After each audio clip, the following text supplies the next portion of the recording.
Pessoal, muito boa tarde.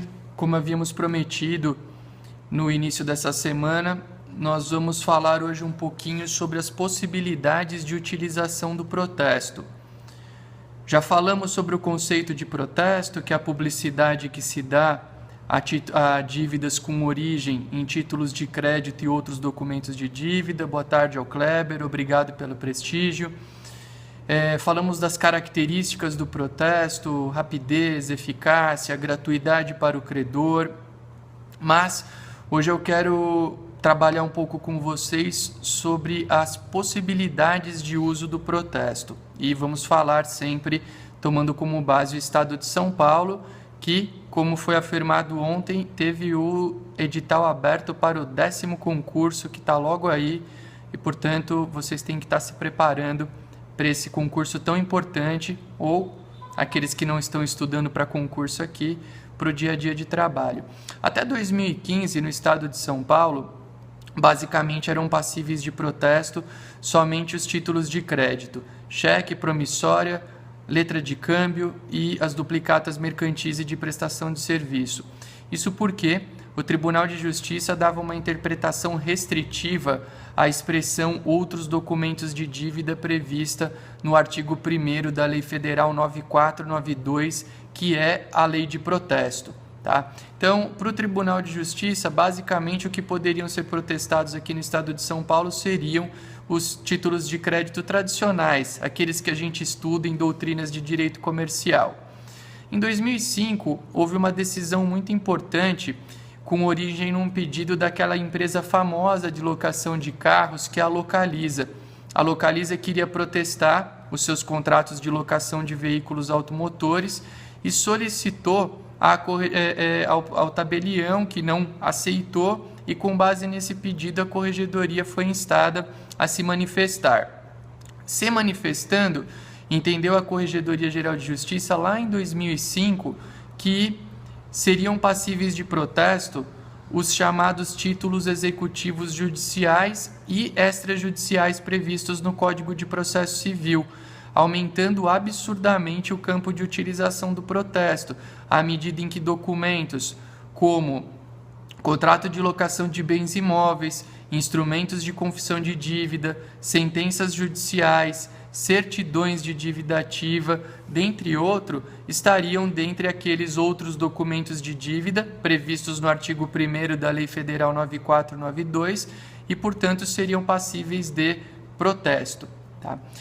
Posteriormente, avançando no campo de utilização do protesto, tivemos uma lei estadual paulista que possibilitou o protesto de débitos condominiais e também, posteriormente a isso, uma manifestação do Conselho Federal da OAB possibilitando o protesto de créditos com origem em contratos de honorários advocatícios. Então, até a mudança das normas de serviço que ocorreu em 2013, tínhamos um quadro bem melhor do que aquele existente em 2005, porque até 2005 só podia protestar cheque, promissória, letra de câmbio e duplicata mercantil e de prestação de serviço.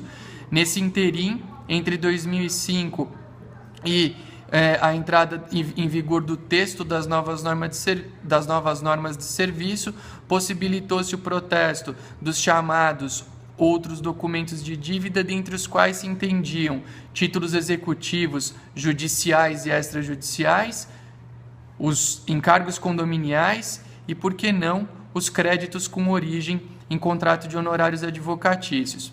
As normas entram em vigor e trazem uma amplitude maior ainda.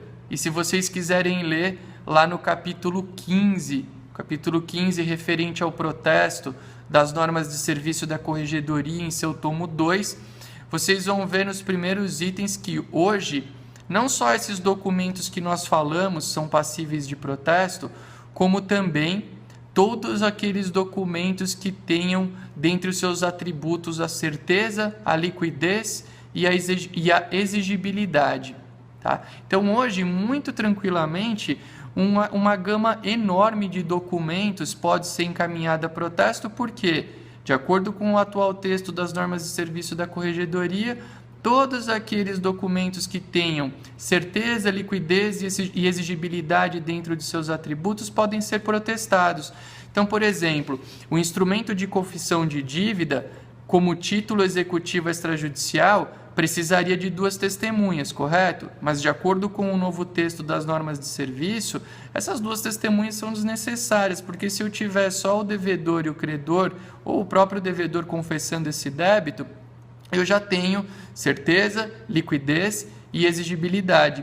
Olha que interessante esse raciocínio. Então, esses 3 requisitos, guardem muito bem, porque os 3 são fundamentais para o estudo dos outros documentos de dívida.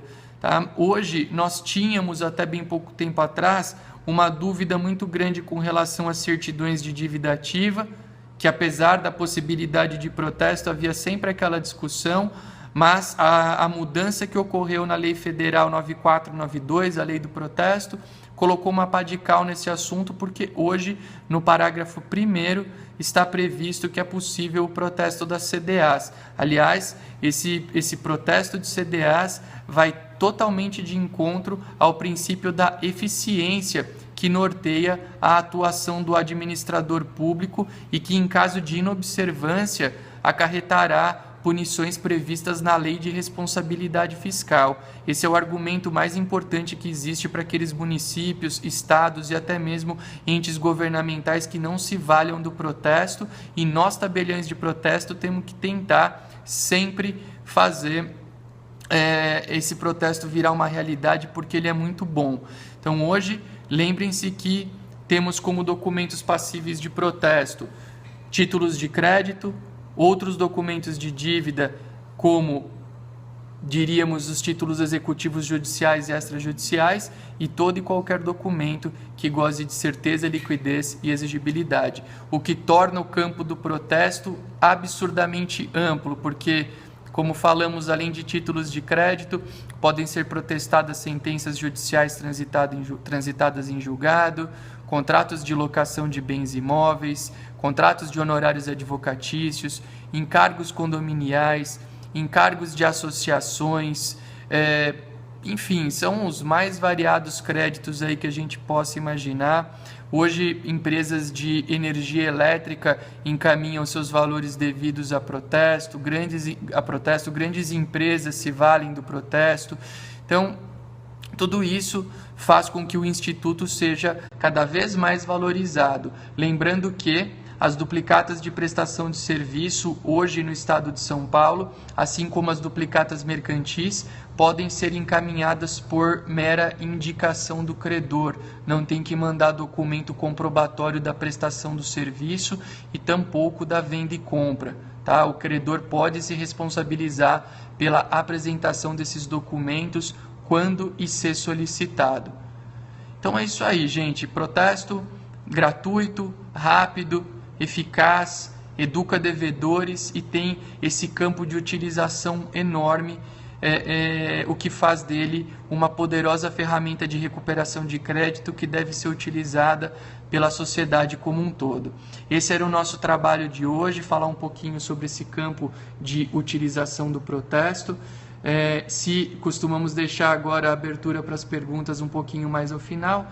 Se alguém quiser fazer alguma perguntinha nessa reta final, fique à vontade. Do contrário, a gente vai encerrar essa transmissão deixando aí um pouquinho a imagem do folder com as principais características do protesto para vocês darem uma olhada.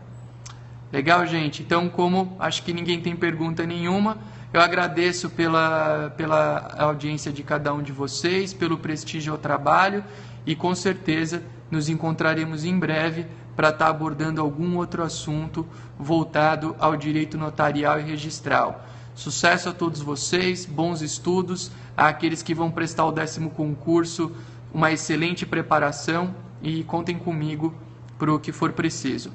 Valeu, gente, até a próxima, um grande abraço a todos. Até!